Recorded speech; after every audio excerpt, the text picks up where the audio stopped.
Chaque soir, j'enduis les pieds de ma copine de boue nauséabonde, puis je saupoudre une bonne dose de farine par-dessus, avant de faire semblant de m'endormir aussitôt. Elle, chaque nuit à 3 heures pile, se lève discrètement, arrache un de mes cheveux et sort en douce. Moi, je n'ai plus qu'à suivre les empreintes qu'elle laisse sur le sol. Mais alors que j'allais enfin découvrir où elle allait, je tombe sur une petite fille sur le point de se faire écraser par un camion. Sans réfléchir, je me jette sur elle et la mets à l'abri. Mais moi, je suis projeté à plus de 90 mètres et je m'effondre à l'agonie, le cœur sur le point de s'arrêter. C'est alors qu'une voix froide et mécanique explose dans mon crâne. Système divin activé. 100 000 milliards déposés sur votre compte. La carte noire est désormais en votre possession. Compétences légendaires débloquées. Vous pouvez percevoir la valeur de toute chose et lire l'âme des gens à travers leurs regards. Compétence maîtrise du combat débloquée. Vous pouvez affronter 100 hommes seuls. Je rouvre les yeux d'un coup. Mon corps déborde d'une force incroyable. Je peux voir et entendre jusqu'à 15 km à la ronde. En moins de 3 minutes, une silhouette noire s'approche au loin. De longues jambes élancées surgissent devant moi. La petite que j'avais sauvée éclate en sanglots. Une femme se précipite et la serre fort dans ses bras. Après s'être assurée que la petite n'avait que des égratignures, elle lève les yeux vers moi, le regard plein de gratitude. Merci de lui avoir sauvé la vie. Je suis Su Wanqing, directrice générale du groupe Su. Que puis-je faire pour vous? Tout ce que je possède est à votre disposition. Je la fixe, Ling Shen, et ses infos apparaissent directement sur ma rétine. Nom Su Wanqing, âge 25 ans. Statut D du groupe Su. Fortune estimée, plus de 8000 milliards. Avant aujourd'hui, c'était la meilleure occasion de retourner ma vie dans cette ville. M'allier à la famille Su m'aurait rapporté une fortune colossale. Même avec 1000 milliards en poche maintenant. Ce n'est même pas leur pocket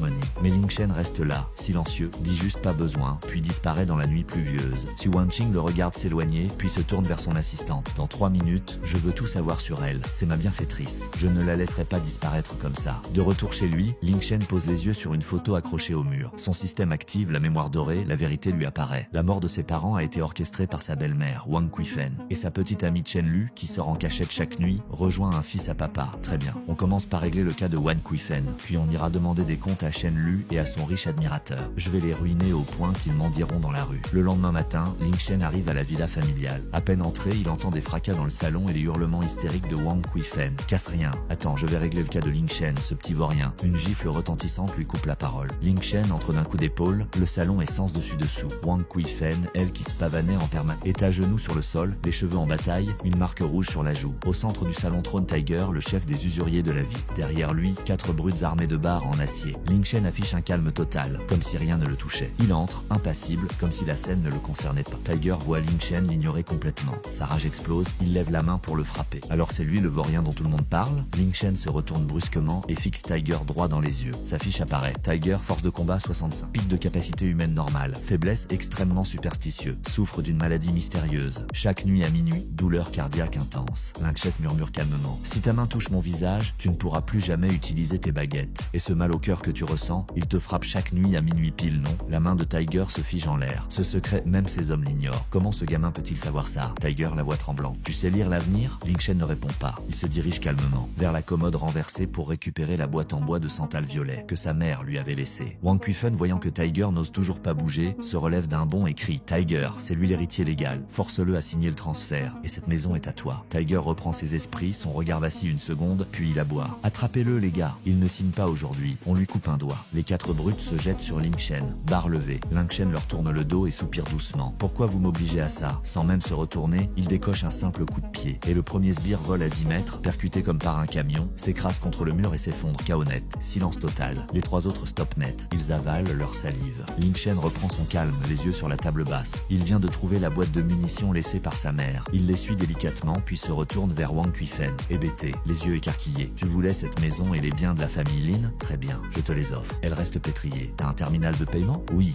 alors passe-le. 1,2 milliard.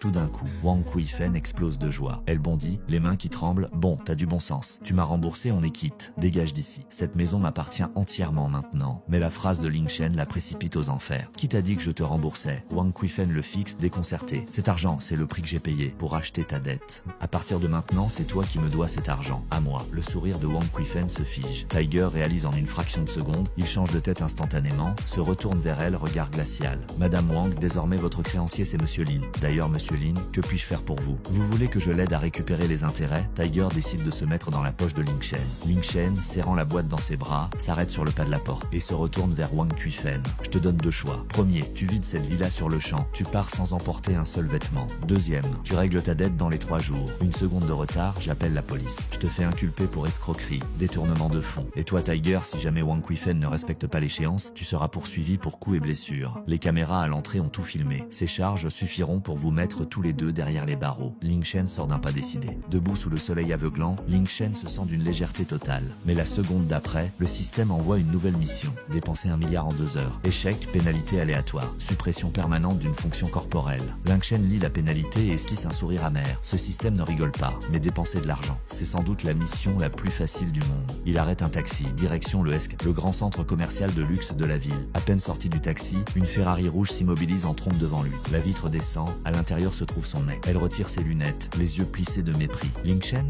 on m'a dit que tu t'étais fait virer de chez toi, tu livres des repas maintenant? Comment t'as fait pour entrer dans un endroit aussi chic? La sécurité ne laisse normalement pas entrer les mendiants ici. Ling Shen la regarde sans la moindre colère, et son sourire prend une légère teinte diabolique. Parfait, j'avais justement besoin d'un public pour ma mission de dépense. Tu voulais me demander un repas? Ce n'est pas un repas que je viens chercher ici, c'est le centre commercial entier. La portière s'ouvre, Shen Lu descend, accroché au bras de son homme. Le type la regarde, l'air dédaigneux, puis détaille Ling Shen de haut en bas. C'est lui ton ex-livreur de repas, Lulu, joli minois, mais fauché comme les blés. Laisse-moi te présenter mon mari Zhang Jiqiang dans le BTP. Fortune personnelle, plusieurs centaines de millions. Il appuie bien sur plusieurs centaines de millions. Regard de défi planté dans les yeux de Ling Shen, comme s'il espérait voir de la honte ou de la rage sur son visage. Raté, Ling Shen reste là calme et indifférent, comme s'il regardait 2 grains de poussière. Offensé d'être ignoré, Ling Shen avance. Zhang Jiqiang se met en travers, étend la main pour le repousser. Au moment précis où sa main allait toucher l'épaule de Ling Shen, une lueur dorée brille dans les pupilles de Ling Shen. Les infos de Zhang Jiqiang s'affichent. Nouveau riche de 2e génération. Façade brillante, intérieur vide. Tenue actuelle. Chemise Versace authentique. Montre Richard Mille RM011. Haute contrefaçon. Mouvement chinois bas de gamme. Bracelet Gucci. Authentique finance. Carte de crédit saturée. Il se rend flou sur le dos de Shen Lu pour louer la Ferrari. État de la montre Richard Mille. Fibre de carbone.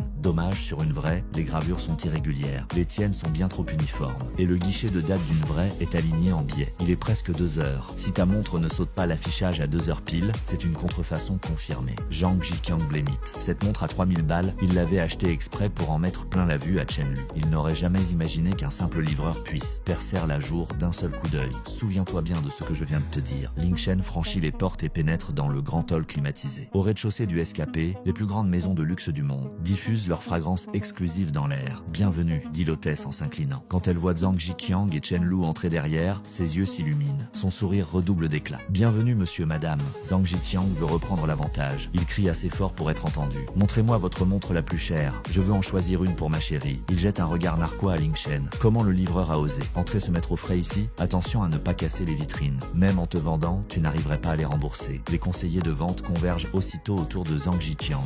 Ling Shen se retrouve isolé, ignoré dans son coin. Seule une jeune stagiaire, badge d'apprentissage encore accroché, s'approche timidement et lui tend un verre d'eau. Bonjour monsieur, puis-je vous aider? Si vous souhaitez juste regarder, il n'y a aucun problème. Son regard est limpide. Elle n'a pas jugé Ling Shen sur ses vêtements. Je ne regarde pas, dit Ling Shen après une gorgée d'eau. Dès qu'elle l'entend, la directrice de rayon intervient sèchement. Il vient juste se mettre au frais, appelez la sécurité. Comment vous laissez entrer n'importe qui? Monsieur, si vous n'achetez rien, je vous demande de ne pas monopoliser nos ressources d'accueil. Il y a une zone d'attente là-bas. Ling Shen l'ignore et se tourne vers la stagiaire avec un léger sourire, pointant la Patek Philippe Célestiale 602P en centre de vitrine, puis toute la rangée de Nautilus en argent. Cette montre célestiale, et tout cela, je prends tout. Silence de mort dans la boutique. Zhang Jiqiang éclate d'un rire exagéré. Lulu, t'as entendu? Il dit qu'il prend tout. Ça doit faire 20 millions au bas mot. Le livreur a pété un câble ou quoi? L'ensemble du rayon se lève et converge vers Ling Shen. Avec un enthousiasme total, il prend tout. Une vendeuse senior s'approche alors, le ton cassant. Monsieur, si vous n'achetez rien, merci de ne pas mobiliser notre personnel. Il y a un espace de repos là-bas. Ling Shen l'ignore totalement. Il regarde la stagiaire, sourit légèrement et pointe la montre au centre de la vitrine. La Skyline 502P là. Et toute cette rangée aussi. Je prends tout. Zhang Jiqiang explose de rire. Il veut tout prendre. Ça fait bien 20 millions, mon gars. T'es tellement habitué à livrer des repas que t'as perdu la tête? La vendeuse senior fronce les sourcils. Monsieur, je vous demande de ne pas plaisanter. Ici c'est Patek Philippe, pas un marché. Encore un mot et j'appelle la sécurité. La stagiaire, apeurée, bégaye la qualification. Ling Shen plonge la main dans la poche de son jean à quelques euros et en sort une carte noire mat. Il la pose sur la vitrine en verre d'un geste calme, produisant un claquement net et sec. Passez la carte. Code 6x8. Si ça ne passe pas, je mange ce comptoir. Sa voix est posée, mais elle porte une autorité impossible à ignorer. Le directeur, qui observait discrètement depuis le début, reconnaît immédiatement la carte. Ses pupilles se contractent en un point. Ce n'est pas une black card ordinaire. C'est la carte Dragon Suprême. 10 exemplaires dans le monde entier. Passez la carte. Vite, sa voix tremble, il la prend lui-même. Ding, transaction approuvée. Le ticket sort de la machine. Le directeur lit le montant sur le ticket. Ses jambes flanchent. Il manque de tomber à genoux devant Ling Shen. Monsieur, 28 500 000. La transaction est confirmée. Nous emballons immédiatement. Livraison à domicile ou vous emportez. Le directeur tient la carte à deux mains, courbée à 90 degrés. Lin Chen enfile la montre à 2,8 millions à son poignet, la fait briller sous la lumière. Le reste, mettez-le dans un sac. Je le porte moi-même. Zhang Jiqiang est soufflé. Il venait d'exhiber sa montre à 1,5 million comme un trophée. Et cet homme vient d'acheter pour 20 millions comme on achète des légumes.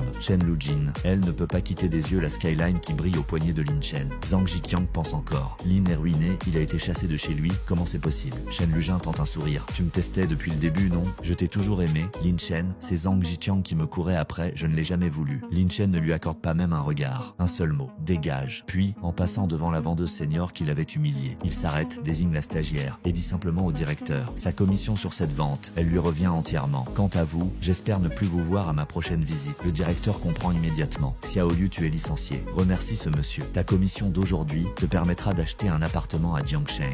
Lin Chen sort du magasin et consulte son tableau de bord. Dépensé 28,5 même. Solde restant, temps restant, 1h20. Il entre directement chez Armani à côté, tous les nouveaux modèles de la saison, 3 de chaque. Chez Gucci en face, les valises en croco en édition limitée, prenez-les pour mettre les vêtements dedans. La collection complète la mer, sans coffret. Envoyez-les au livreur de mon équipe. Pendant l'heure qui suit, le SKP tout entier est frappé d'un séisme sans précédent. Un homme en Uniqlo, avec l'allure d'un général, ravage chaque boutique de luxe une par une. Il ne regarde jamais les prix. Une seule phrase, passez la carte, emballé. Le directeur général du centre commercial le suit en personne avec 20 agents de sécurité. Zhang Jiqiang et Chen Lujin, deux figurants oubliés, trottent derrière en silence.